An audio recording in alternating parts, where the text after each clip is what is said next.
You're listening to the Fed and Fearless podcast. On today's episode, I'm chatting with Michal Vande Kamp about how undereating is wrecking your hormones and impacting your fertility. So stay tuned.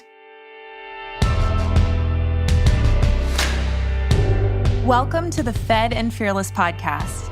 I'm your host, Laura Schoenfeld, a registered dietitian, nutrition business coach, and online entrepreneur with over 10 years of experience in online business. And I'm here to show you everything I've learned about creating a life and a business that nourishes you. On this podcast, we'll talk about the lifestyle habits, practical strategies, mindset shifts, and leaps of faith required to build a healthy body, a powerful mind, a strong spirit, and a successful business. Hey there, welcome back to the Fed and Fearless podcast. I'm your host, Laura Schoenfeld, and I'm so glad that you've joined us today for this episode. Now, as some of you may know, I am on maternity leave now. At the time of this recording, I'm still pregnant, but by the time this episode comes out, I am very hopeful that I have my baby because if not, then I'm definitely going to be like 42 weeks pregnant or something, and I'm sure I would be very uncomfortable. So fingers crossed, I'm with my new baby, enjoying maternity leave by the time you're listening to this. But today's episode is also related to maternity leave because obviously to go on maternity leave, you have to get pregnant. And in order to get pregnant, you have to have healthy hormones and good fertility. And if you guys have been following me for any length of time, you know that I have a long history of talking about undereating and especially with women's health and hormones and fertility. And it was really great to have one of my nutrition business accelerator clients, Michal Vande Kamp, come onto the show and talk about this really important topic. Now, I will say one of the things I think really helped me get pregnant as quickly as I did was the fact that I had recovered from somewhat disordered eating tendencies when I was in my 20s, and I was really focused on fully nourishing myself, not only with things like a healthy prenatal vitamin and that kind of thing, but making sure I was eating enough total calories and not over-exercising, which is something that I used to do in the past. So it is something that obviously, fertility can be a complicated issue, and eating enough is not the only thing that matters, but it is something that matters so much and is one of the first things you should be looking at if you're having issues with hormone health or infertility. So my guest today is Michal Vande Kamp. Michal is a registered dietitian that helps women with irregular and painful periods use nutrition and lifestyle strategies so they can regulate their periods and prepare for pregnancy. Unlike just masking period symptoms with medication, Michal helps her clients get to the root cause with functional health testing and provides individualized nutrition and lifestyle recommendations so that her clients can have regular, pain-free periods that don't interfere with their daily life and so they can have a body prepared for pregnancy.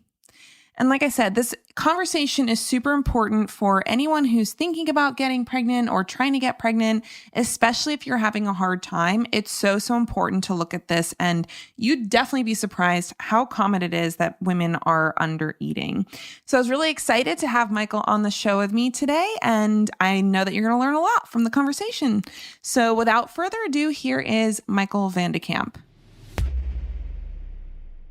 All right, everybody. Well, I am so excited to have with us on the show today, Michal Vande Kamp. Welcome to the Fed and Fearless podcast, Michal. Thank you so much for having me. Absolutely. And I'm excited to talk about this topic today because it's something that I would say my business was like fully revolving around for a long time. Not so much lately with the move to business coaching, but it's always great to be able to bring this topic up and talk about it because, as I'm sure you've experienced, unfortunately, this is something that's super common and still is an issue and still affects hundreds and thousands of women all the time. And that is how your food intake affects periods and fertility, especially the amount of calories and total macros that you're eating. So before we talk about that, I would love to hear from you. How did you get into the space of not only just nutrition, but really focusing on women with period and fertility issues? Yeah. So I grew up with a lot of problems myself, and it kind of like pushed me into going down the route of more functional and integrative nutrition, just because I got told so many times, like, it is what it is, like, deal with it, like, go on birth control, you're having these problems, but it just kind of like live with it. And I was one of those people who was like, no, I'm not doing that. So I started doing a lot more research during my internship and reading a lot more. And it kind of pushed me more into the integrative and functional world. And it just made me realize that, like, I almost had to like reteach myself certain things because, we grow up hearing like, oh, Weight Watchers and all of these different diets and like less is more, like, do this shake diet and stuff. And it just made me realize that like I wasn't properly fueling my body, and it was in turn causing a lot more issues. And so that's what kind of pushed me to get into this world. And it just made me also realize like I can help so many women who are dealing with, this type of things with fertility and period problems. And I wanted to be able to do that. Yeah. And when you say improperly fueling, what does that look like for you?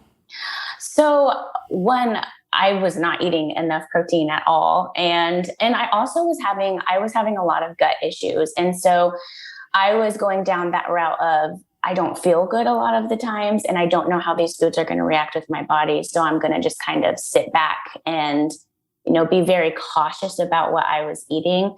But in turn, it was causing more problems and more of those PMS problems as well. And so that was more of how it was impacting me, was I was having all those additional problems. And so I was being overly cautious, and that caused other problems. So Yeah, that was something that was really common with a lot of the people I worked with yes. that issue.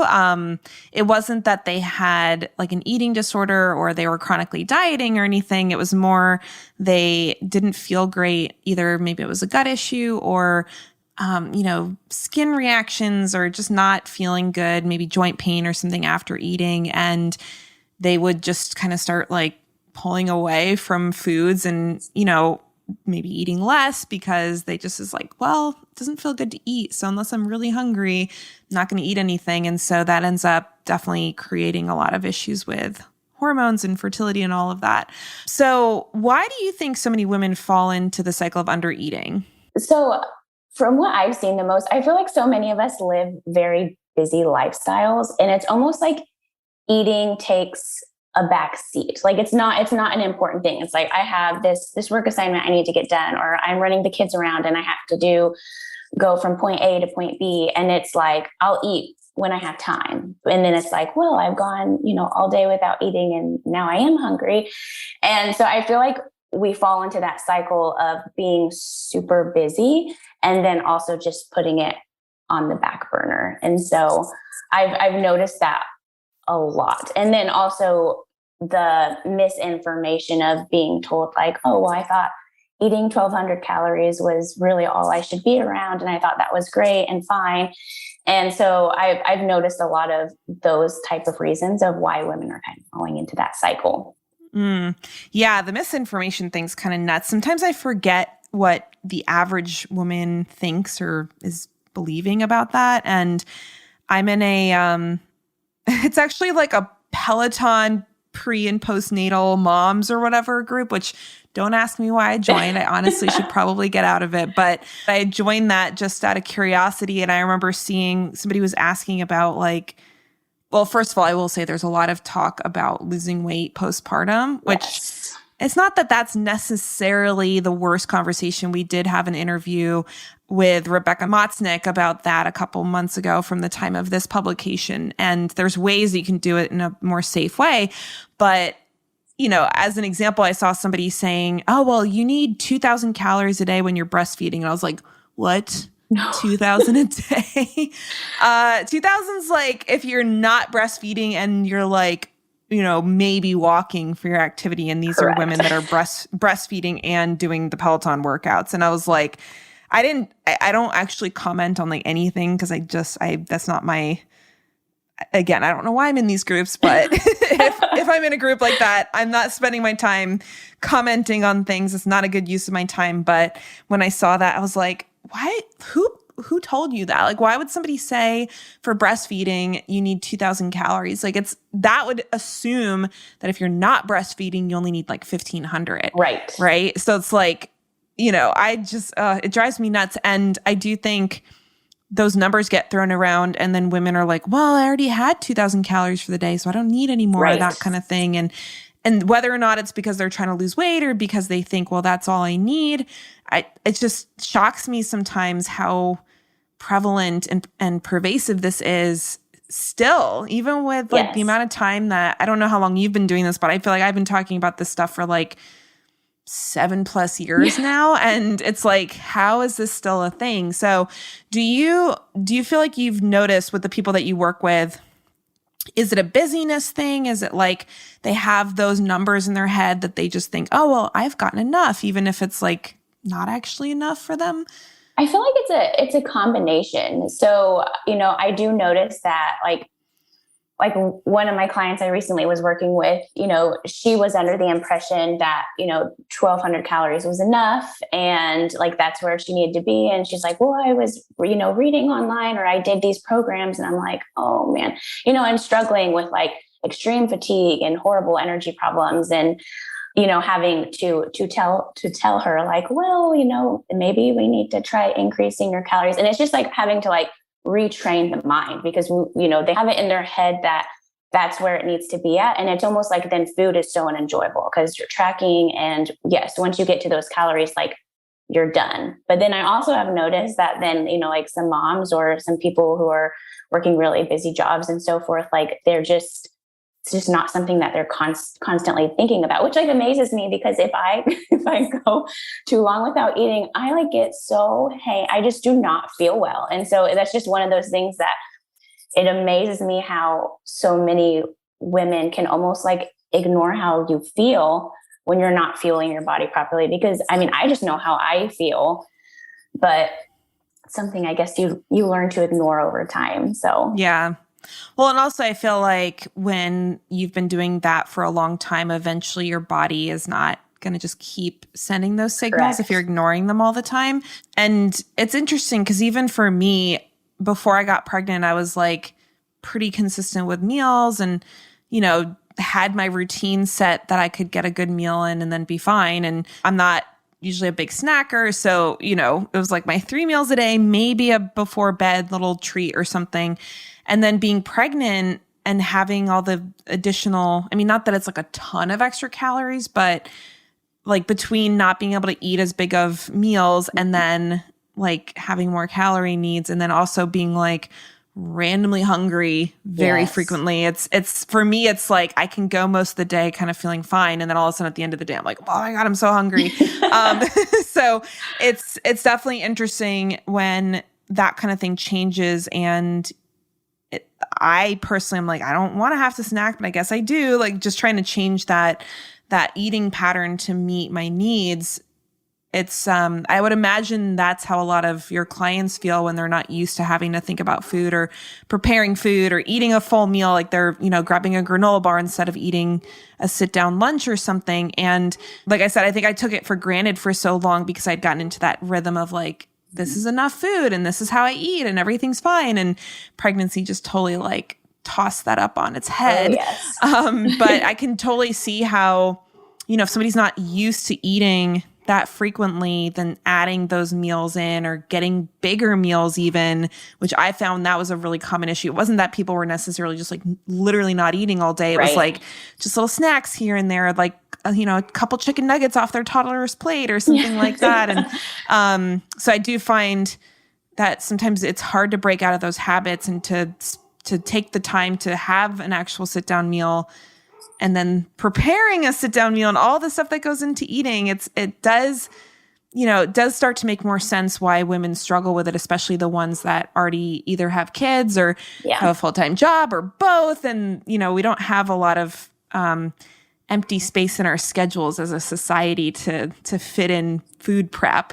Yeah, for sure. And that's definitely something that I work with my clients, because I think we also have, with Instagram and social media, we see like all these beautiful meals and all like a perfect acai bowl and all of these things that we like think, well, if I'm meal prepping, that's what I need to be making. And that's what I need to be doing. And that's also something that I'll walk through with my clients. Like, doesn't have to be perfectly pretty. It just needs to be nutritious and something that you can have on hand that is easy for you to eat and to be able to prepare. Because I feel, especially because I'm a mom to 2 young kids, and then I'm also running my business and running around, and it's definitely challenging. And so it's for sure something that I do talk about with my clients, because I know how difficult. There's just some days where you get home and you're like, I just can't. So when we think about food intake and how that can impact women's hormones and fertility, what kind of issues do you see showing up for women that might want to start thinking about their total food intake as being a possible culprit?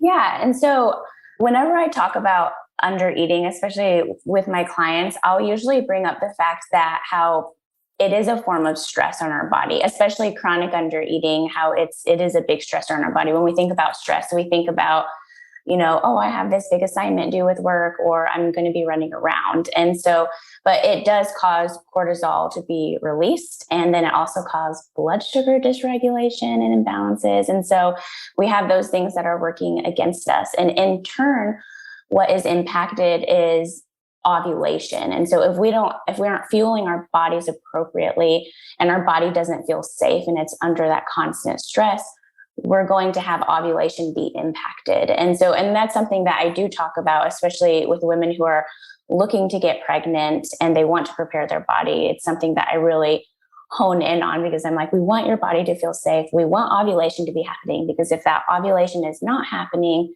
and our hormones are being impacted, then we are not going to be able to get pregnant. Yeah. And with ovulation, as I know, it's like, of course, required to get pregnant. If you're not ovulating, you're not going to get pregnant. But what other kind of symptoms can somebody be experiencing, even if they're just like sometimes not ovulating? Because I think sometimes people think it's this like light switch where you're either ovulating or you're not. And I know there's the possibility that it's just an inconsistent ovulation. So what would be some ways that somebody would know that they're not ovulating on a consistent basis? Yeah. And so I will have my clients start tracking their cycles, because I've also noticed that some women, they just will use an app and they're not tracking like their cervical mucus or how long their periods are, or even if they're having a period. And so that's things that we'll talk about. And so, because sometimes too, like their periods will be really light and it's like, oh, it's wonderful. It's great. And it's like, well, I don't know if that's all that great, because, that could be a big sign that then you're not ovulating, or that your hormones are so downregulated. And so we're going to see that impact, everything. And so those are a few of the big things that I see that also kind of give that like light bulb of, oh, are you actually ovulating? Because if you're not having the fertile mucus, then like, are you ovulating? And so forth. And those are things too that a lot of women haven't been taught to do. And so that's what I'll walk them through and we'll talk about a lot. And if somebody's not trying to get pregnant, why should they care if they're ovulating? Ooh, I like that question. Well, because that's their hormone. So with ovulation, after ovulation, that triggers your body to release progesterone, which is your calming hormone. And so if you're not having that present, then that can cause estrogen to get imbalanced. It can cause a lot of PMS symptoms and mood symptoms. There's a lot of symptoms that can go along with, having more of that estrogen and not having enough progesterone. And so we don't want those two to be out of balance. And we for sure want progesterone to be present, because it just helps you feel a little better. Yeah, I know that a lot of women talk about the concept of estrogen dominance, and they think that just means they have too much estrogen. And I think sometimes women tend to forget that estrogen, in and of itself, estrogen is good. Obviously, it can be too high, Right. but a lot of times it's not so much that your estrogen is being overproduced, is that your progesterone is being underproduced. And so a lot of times the symptoms that women tend to say, oh, I have hormone issues because I have acne, or my weight is annoying or stubborn or whatever, like not distributed the right way, or those painful or long cycles. Those are things that a lot of times people are like, oh, well, I must just have an estrogen imbalance. And it's Right. like, well, if you aren't producing progesterone, you could have totally normal estrogen output and you'll still potentially have those symptoms of estrogen, quote unquote, dominance, because you're just not even producing either any progesterone because you're not ovulating, or you're just not producing a lot of progesterone with your ovulation, which is actually something I used to have an issue with back when I was in my early 20s, I think was when I was experiencing that, early to mid 20s. Mm-hmm. And I wasn't trying to get pregnant in my early 20s. I mean, that was like 10 years ago. Just got pregnant now. But it's something that I do think a lot of women don't really think about until they want to get pregnant. And then when they try to get pregnant and it's not happening, and then it's like, okay, now we're trying to fix something and it's super stressful. And now there's a time ticking away that every month that goes by, I'm not getting pregnant. And I feel like that's not that it's never too late, in my opinion. I'm sure you agree with that. It's never too late to make these changes. But personally, I think it's much better to get this stuff on track well in advance, years in advance of wanting to get pregnant. Yeah, no, I 100% agree. Yeah, because I'll have people reach out and they're wanting to get pregnant, and they've been struggling though for so long already. And so I definitely encourage, women that if they are having issues or they suspect that, something's not right, or even if they just want to know, make sure that their body is on track to be able to prepare for pregnancy, I always encourage, to go down that route, because it's going to pay off in the long run. Yeah, definitely. And, when you're actually pregnant, as I have experienced, and I know you've probably at least had a little bit of this experience where it's like, for me, the first several months were really hard to eat. And I was like, well, I'm glad that my body was pretty well nourished leading up to the pregnancy, because, I don't have to be quite as worried that my food intake is not that great right now. And I feel like that's one of the reasons why our bodies stop ovulating as soon as that's even questionable. Are we getting enough food? I don't know. Let's shut things down so we don't get pregnant. Because there is that period of time where for a lot of women, it is hard to eat. And it's like, if you're going into pregnancy already malnourished, which is so sad. So I think this happens so much, especially in the fertility treatment space, because their bodies are kind of getting forced to get pregnant when their bodies are like, I don't want to be pregnant right now, but you can kind of make it happen with medicine and everything. Or IVF is obviously you're literally putting a embryo into the body. And it's just really sad because best case scenario, the pregnancy might not be as healthy as it could have been. And maybe the baby is not as healthy as they could have been. But then, the risk of miscarriage and everything during that process, especially if a woman's progesterone is low or thyroid hormones are low, as you know, I'm preaching to the choir here, but all of that stuff, I feel like it shocks me how little women are educated about that kind of stuff when they're going through fertility treatments. Right. So do you work with many women that are in that process of getting fertility treatments? I haven't worked with many. I've worked with a few that previously had gone through fertility treatments and they wanted to try going a different route just because emotionally it was so hard. Mm-hmm. But the frustrating thing is, just like how you said, the lack of education that goes behind that. But then I've had clients that had PCOS and it's lose weight. I'm like, that's not where we need to focus right now, because, there's a lot of different other factors that were going into it. And one of the things that she was told to do was to lose weight. I'm like, that's not what your body needs right now. 100% not what it needs. So yeah. And I feel like the whole miscarriage thing, I mean, obviously there's going to be times where miscarriage is related to genetic issues or things that there's literally nothing that anyone could do about it. And obviously, if a baby's not going to survive because of a genetic problem, then the body's doing what it should do, which is to not, continue the pregnancy. But I really think a lot of miscarriages are from the hormone issues and, the nutrient deficiencies that so many women go into pregnancy with,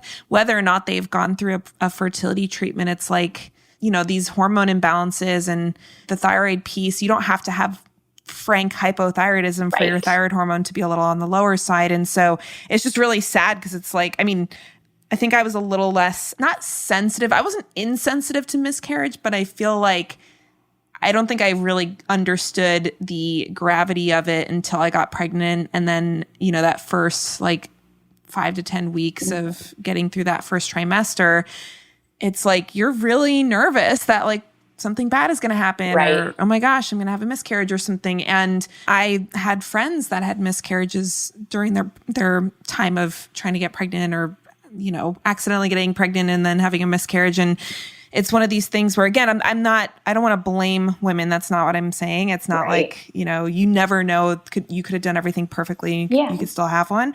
But just how many women are experiencing that? And it makes me really wonder, what would that look like if women were getting taught these important basic skills? It's not something that has to be so complicated or crazy. It's just that literal, are you eating enough? Are you actually ovulating? Are your sex hormones and your thyroid hormones being produced appropriately? All of that stuff that I don't even think doctors are even looking at ever for women that are in that childbearing age and possibly going to get pregnant. So I'm going off on a little bit of a soapbox here, but it's just, it really frustrates me because there's so many women that are struggling with infertility and pregnancy loss. And I just feel like, why is this not something that is, especially in these fertility clinics that are making bank on helping women get pregnant, why are they not covering the basics like what you do with your clients? Right. No, 100%. And you think about how much energy and nutrition it takes to make a baby, even for ovulation. The amount ovulation needs in itself. I'm just like that's something that definitely needs to be talked about. And it's funny because I do feel like I'm a broken record a lot of times with my clients with blood sugar balance and are you eating enough? But it's so important. And that's one of those things that I'm like, I literally can't let it go because it is so, so important. Mm-hmm. And even just a feeling good. When I don't have my blood sugar under control, I feel terrible. Horrible. And I just don't understand. Like you were saying before, I don't understand how other women can live on such a low calorie intake and such an inconsistent food intake. And again, I don't know if it's that they've just learned to live with it and that's how they feel. Maybe they're just mainlining coffee and that's how they're keeping their energy up. Maybe their body doesn't send those signals anymore because it's been so long. But it's funny because, as you know, in our Nutrition Business Accelerator program, we talk about program design and coming up with your solution for helping the person get the results that they want. And I'm guessing at least 60 to 70% of the people that create their processes include blood sugar control as part of their process because it affects so many things so substantially. And it's crazy how many people are either not educated about it, they don't understand it, they don't realize that it's causing a problem, or they're just living in a way that their blood sugar's all over the place and they've just learned to live with it like it's normal. Well, and with blood sugar too, I think a lot of people get in the mindset of well, I don't have pre-diabetes or I don't have type 1 or type 2 diabetes. And so a lot of people, they just go straight to thinking about diabetes in itself.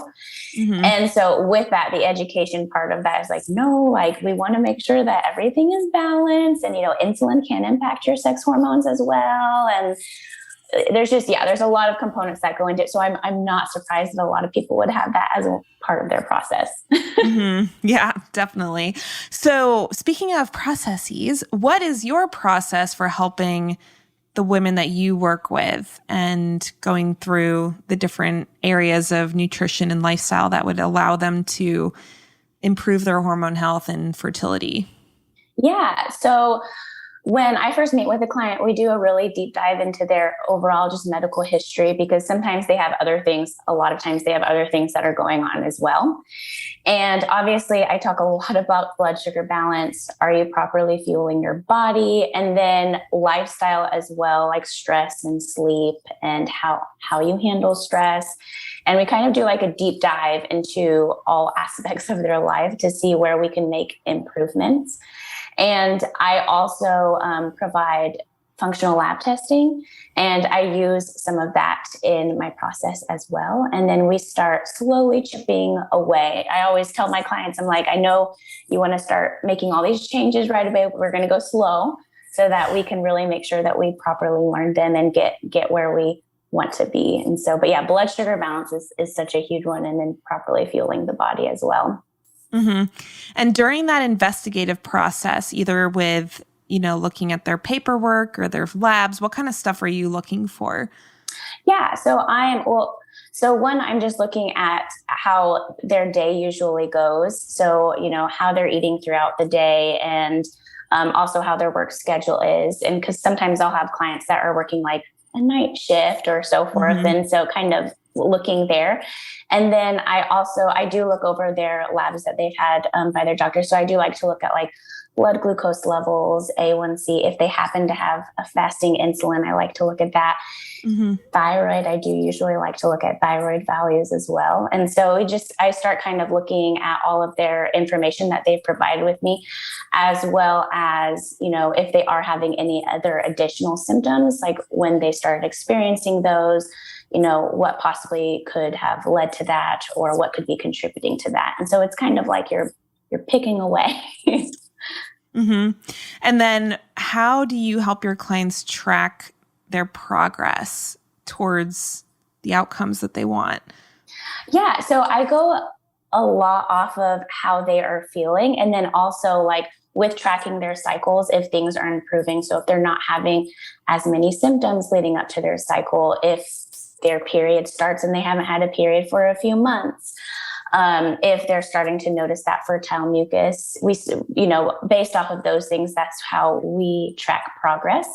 And then also just feeling, because a lot of times, it'll be like, I've never realized I could have this much energy. I just thought I was going to constantly feel tired, or I finally slept and was able to stay asleep and like wake up feeling refreshed. Like mm-hmm. Those are all big wins to me, because it's like, okay, we're starting to move in the right direction. We're starting to see that progress. Mm-hmm.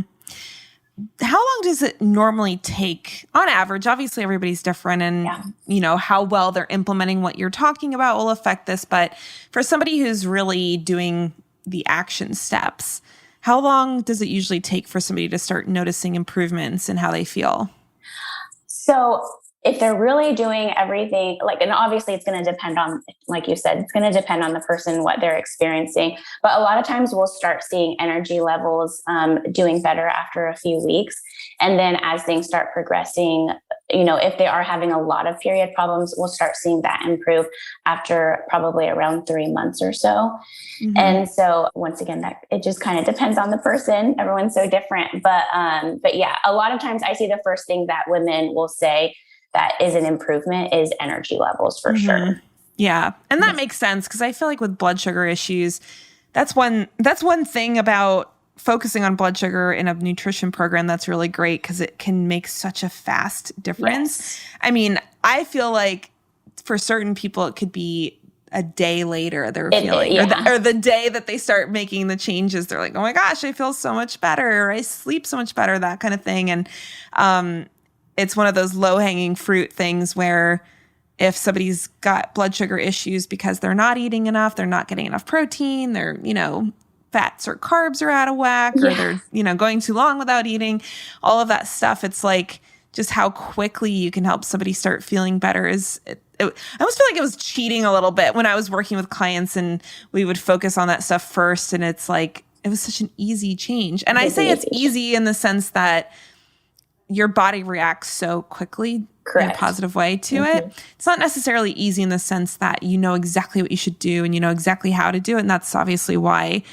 you would work with someone like Michael, or, not that I do that kind of stuff anymore, but that was, one of the reasons my clients were coming to me, is because they didn't actually know how to do it or what part of their diet was lacking. But when you make those changes, I felt like it was really gratifying to see how quickly people were feeling better.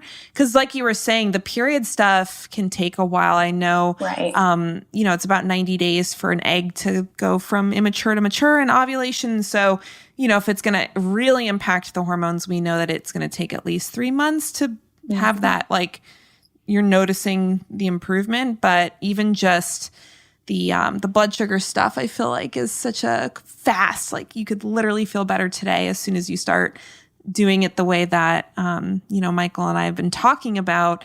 And, it is, I honestly just get shocked sometimes how many people struggle with it. And I feel like when you're used to hanging out with people that are into nutrition, and I don't know how many, people you hang out with, I feel like most of my nutrition friends are virtual. So it's not like I'm hanging out with them in person, but I think you almost get like, you forget what most people think about food, right? Yeah. Because we have so much knowledge, so much experience. We understand it so deeply, and we've probably had our own experiences overcoming health problems in a lot of cases. And I think it's really easy to forget how the average woman perceives food or eats their food and that kind of thing. And I'm constantly surprised to see how most people are living and the kind of foods they're eating. And again, it's not a judgmental thing. I'm not saying, oh, they're, eating these terrible foods and they're so, whatever. I don't even know what you would call somebody who eats like that, but it's just, it's so common. It's literally our whole food. It's very common. Our whole food environment is set up for bad blood sugar control, essentially. Yes. Yeah. No, I know. And it's funny because I feel like with my kids, I'm like over conscious of that. I'm like, no, like, can we pair a protein with that? Like, we got to have a protein. And so it's just funny though. But like, my son will come home from school and be like, what snack did you have at school? And he'll tell me, and my husband's always like rolling his eyes at me because he's like, don't say anything, because it is one of those things that, like with breakfast foods too. It's like, you have cereal, oatmeal, like it's just all like carbs. And it's like, no, we got to like pair stuff with it, or try choosing something else that's not going to just like cause our blood sugar to, crash later on. And so, yeah, it's definitely one of those things where I'm always like, keep your mouth shut. But then again, not. Yeah, but I'm also going to say something. It was really interesting. I was wearing a continuous glucose monitor a couple weeks ago because I wanted to avoid doing the oral glucose tolerance test, and my doctor gave me permission to do that. So I was tracking my blood sugar. For those of you who don't know what a continuous glucose monitor is, it's essentially this device that gets, I don't want to say implanted, or kind of as an implant in your arm. It's a self-implant. I was very freaked out when I saw the needle, and it turns out it doesn't hurt at all to put one on if you've not done it before. But I had to get my husband to come in and do it because it was like, have you done one before? Yeah. So funny. I actually used to work in a diabetes clinic. And so I got to wear one during that time, but I recently did one a few months ago again. Yeah. I love it. I'm such a nerd with it. Data nerd. I loved it. I was like, this is so much fun. So I was like going out and like buying like a sugary latte to see how it would be with like whole milk and then a regular. So I was just like, I love it. Yeah. Well, and I had never done one before, so I guess I'll have to try it again after I'm not pregnant. Because I know your insulin sensitivity is reduced when you're pregnant, even if you're not dealing with gestational diabetes.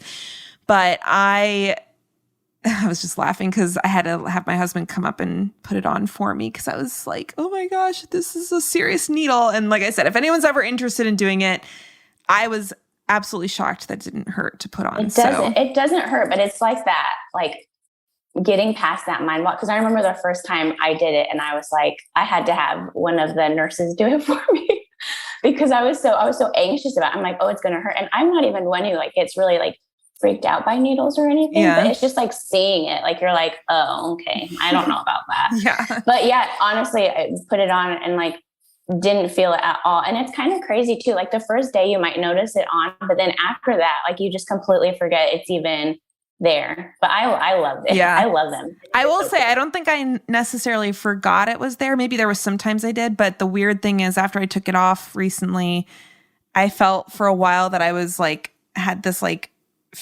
phantom awareness of, because I think for me, and I don't know, maybe I didn't put it on right, but if I like bumped it or was laying on it or something, it would kind of hurt a little bit, like just a little soreness. Okay. Mm-hmm.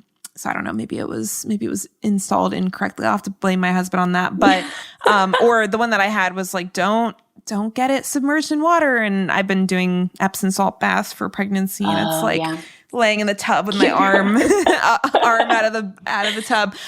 Anyway, I digress. What I was going to say is when I was wearing it, it was really interesting to see the things that spiked my blood sugar. Like you were saying, I mean, yeah, you can go out and try stuff and see how it's going to affect you. But some of the stuff that affected me, I was really surprised. Like I was at the airport for I traveled way too much in the last few months, but I was at the airport for one of my trips, and I have Delta Club status. So I can go have like a meal before my flight, which is really nice. And I think I had like a few sausages, maybe it was chicken, or I don't know, maybe it was pork, I don't remember, but a couple of sausages and some oatmeal, not a huge amount, but some oatmeal. I always put a little like brown sugar, maple syrup in it because plain oatmeal is just gross. But had some oatmeal with it. Like, I don't think I had anything crazy. I might have had, half a cup of orange juice or something. To be fair, they don't have like a ton of protein options at those places unless it's a really nice one. But I didn't have that many carbs. And I was so surprised because my blood sugar spiked so much after that. And then another thing that caused my blood sugar to spike was when I had, I guess it was like a matcha latte, like an iced matcha latte, but it was made with oat milk.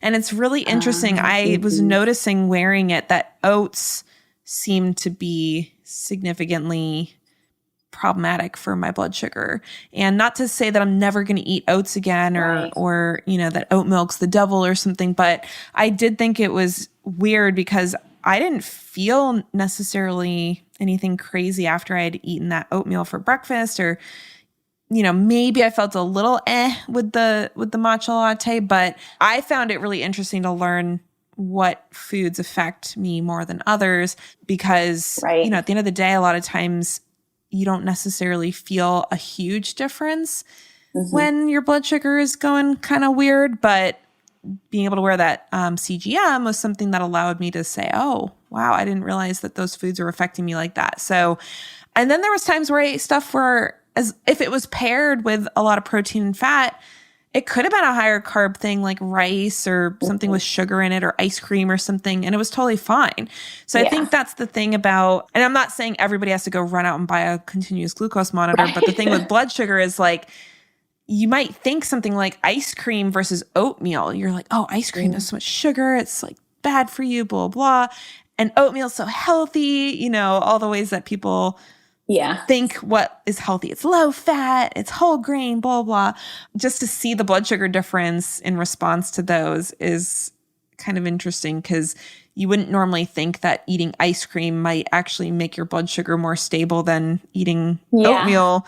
But that's what the monitor said. So I think, and I don't, again, I don't think the average person needs to be doing that if it's a little micromanaging and a little nerdy for those of us who like the data. But I feel like it's something where people have these beliefs about what's healthy, what's not, and what they should eat, what they shouldn't eat. And a lot of times people will avoid certain things like pork sausage or, quote unquote, too much meat. Cause we know how unhealthy meat is. That's heavy sarcasm. Or, oh, I don't want to have too many eggs. I'm just going to have the egg whites instead of the egg yolks. Or, oh, ice cream's bad for you, so I'm going to do like frozen yogurt instead or sorbet. And it's just the things that most people think are healthy a lot of times are things that can lead into blood sugar dysregulation because they're trying to do low fat, they're trying to avoid animal products, and that makes their protein intake lower. So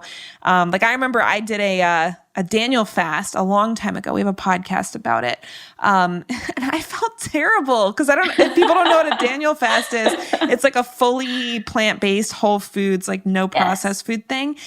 I felt terrible. I was like, I would literally rather actually not eat than try to get all my calories from beans and avocado I know how to quote unquote do it, right? Yeah, Like I know how to get exactly. the protein and the fat and everything. I was hungry all the time. I had to eat constantly. The meals were huge. So it is interesting. I don't know where I'm going with this. I feel like my pregnancy brain is just off on a tangent. But I guess my point is to say, and I wonder if you've seen this too, that half the time the people who think they're eating healthy are the ones that are having these problems because of what they think is healthy and the way that our government and our, food marketers have told us like what's healthy and what's not. 100%. Yes. Yeah. No, I can't tell you how many times I'll be talking with people and they're like, well, I eat really well. And, I eat all the right foods. I eat very clean. I hear that one a lot. And then it's like, okay, well, let's start like digging in. And it's like, yeah, starting the morning off with oatmeal or just starting the morning off with coffee with a little bit of collagen in it. And then, and yeah, like all of the foods that would assume to be healthy, like maybe just having a salad for lunch. And I'm like, well, but where's your protein? Like you need some more protein. And, but then, it then comes evening time and it's like, well, then I'm like ravenously hungry in the evening. It's like, well, yeah, you're not getting enough throughout the day. You're not getting enough protein. And so, yeah, you're going to be hungry later on. You're going to want to eat a lot more. Mm-hmm. So yeah, for sure. I definitely see that. Yeah. And then you get all the people that are like eating like chicken breasts and stuff without any fat or skin on it or anything. And because that's so much healthier than, the skin on. So yeah, no. And that's another thing too. I'm always like, you need fat to make your hormones too. So we want to make sure we have fat. Mm-hmm. So yeah. And that's like a completely different thing, because for so long it was like, no fat is the devil, no fat. And now I'm like, no, I want you to find full fat yogurt. I want you to eat everything full fat. And so it's definitely a learning process. And, a lot of times I forget, I'm like, oh no, like, full fat's great or whatever, it's wonderful. But I forget a lot of times, like how many people still have that mentality of like, no, I thought that was bad. Like the egg, no, we're not going to do the egg yolks because it's too high in cholesterol. And I'm like, no, please don't. Yeah. Include those in. Those are so good for you. Yeah. Well, and then it's even if you know to find those things and to buy them at the grocery store, it can be hard to find like full fat yogurt. Yes, that one's difficult. If you're out or, use the Delta Lounge as the examples, they a lot of times have yogurt. They don't have full fat yogurt. No. They have the light and fit or like, 0%, 1% if you're lucky. And hopefully that'll change. But I don't think it's changing anytime soon. So those of us who are educated and our clients who are educated, you do have to take a little extra effort to get the stuff that's better. But who knows? Maybe it'll change.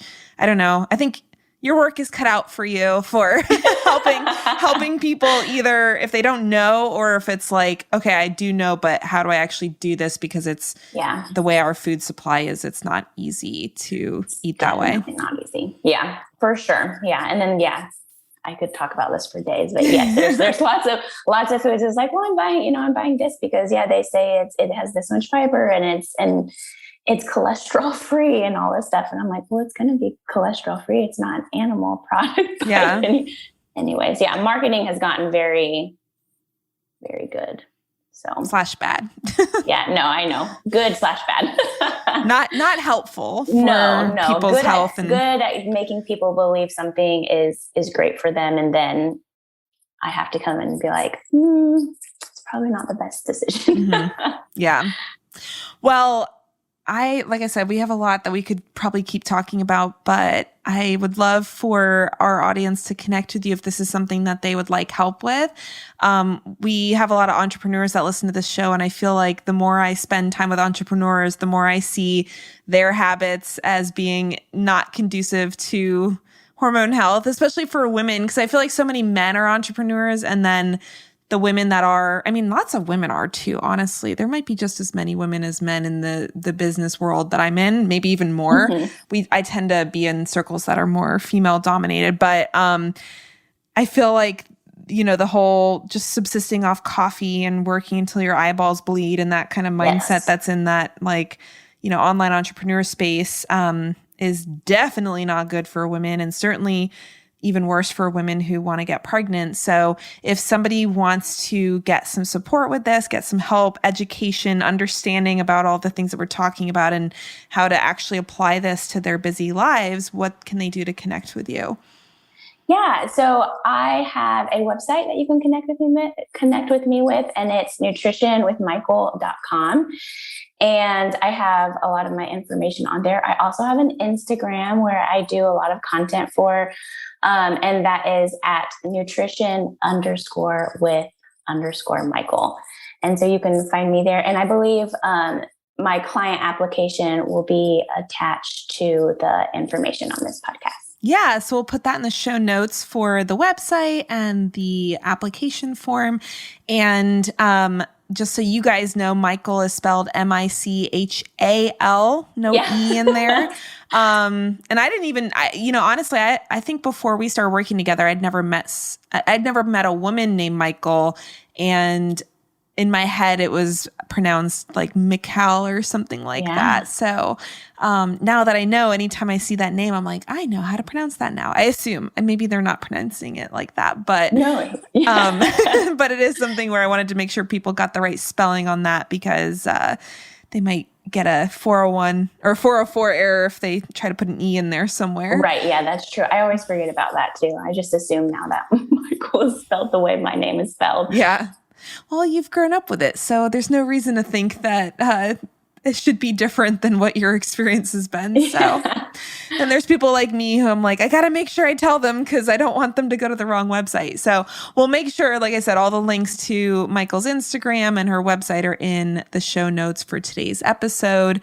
But any last words of wisdom you'd like to share with our audience before we wrap things up? Yeah. So if you are having symptoms or you're not feeling good, I would definitely recommend not to ignore it. I see a lot of women, and even myself, I ignored it for a long, long time, not feeling well. And taking action was one of the best things that I ever did for my health. And so I always encourage that, just because you can feel good, and like quality of life can be a lot better when you are feeling well. So yeah. And I'll just add to that, do it before you're trying to get pregnant or before you're pregnant.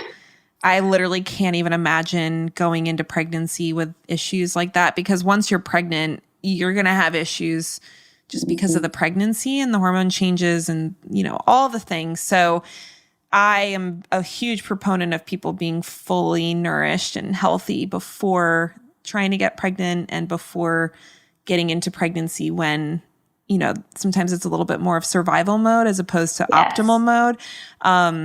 And, even as unpleasant as some of my pregnancy has been, I realized it's probably better or healthier than a lot of other women's because of what I had done to prepare. So if you're even thinking about getting pregnant sometime in the future, it's better to start now than to wait until either you're pregnant and now it's like you can't eat the way you would want to eat, or you're struggling to get pregnant, and then it's, then your whole timeline gets impacted by needing to then start the process. Yeah, 100%. Awesome. Well, thank you, Michal, so much for coming and chatting with me today and dealing with my my rabbit trail brain, because literally it's like my brain is so all over the place with being pregnant right now. And actually, I think when this comes out, I might not be pregnant anymore. I have to double check our content calendar. But either way, I'm either pregnant or immediate postpartum. And I'll have to give everyone an update if my brain has improved functionality as soon as I'm a mom, or if it's just gotten worse. We will see. Time will tell. But I know you have 2 kids, and I know that you're doing the mom entrepreneurial life. So I know it can be done, and it's very inspiring to see what you're working on. No, well, thank you. Well, thank you so much for having me. And for those who don't know, I did Laura's MBA program and it was wonderful. So if you're thinking about it, definitely jump on and do that. Oh, well, thank you. I appreciate that. And Michael is one of our star students from the round that she was in, because she was very participatory and action taking. So it was great to see what she was working on and the awesome program that she created for her clients. So, well, thanks for hanging out with us. We'll see you here next week on the Fed and Fearless podcast. Take care, everybody. Hey there, Laura here again. If you're anything like the hundreds of health and nutrition entrepreneurs that I've worked with over the past few years, you want to create an efficient, structured, and organized online health office that saves you time, maximizes your impact and your income, and provides a great experience for your clients. But maybe you've been told falsely that all you need is free tools like Google Calendar and Google Drive to make that happen. Or maybe you know that you need to use a client management software like Practice Better, but you feel overwhelmed trying to figure out how to set it up in a way that actually saves you time rather than wasting it. Either way, the fact is you need a well-oiled client management system, one that works for you like a team member if you want to have a successful online health and nutrition business. And in my brand new free training, I'm going to teach you the 6 essential steps to set up Practice Better for a more profitable and efficient virtual health and wellness business. I'll give you the step-by-step system for setting up your client management software that will get you out of the day-to-day admin work and back into the role of the high-level health and nutrition professional where you belong. I'll also show you how my client Jackie used these exact principles to help her make over $200,000 in revenue in her first full year of business, while also preparing to become a first-time mom. And by the end of this 60-minute training, you'll finally know the best way to create an efficient, structured, and organized online health office that saves you time, maximizes your impact and income, and provides an amazing front-end experience for your clients and customers. To get access to this exclusive brand new training, go to practicebettertraining.com and select the training day and time you'd like to attend. And don't worry if you can't make any of the times listed. We'll be sending the replay to all registrants, so just be sure to look for an email from hello@lauraschoenfeldrd.com to get your personal link to join the training. Having a well-organized client management system is a non-negotiable when it comes to building a financially successful online health business that doesn't burn you out. And I can't wait to show you the exact steps to doing so in the fastest and most efficient way possible. Go to practicebettertraining.com to sign up now, and I look forward to seeing you on the training.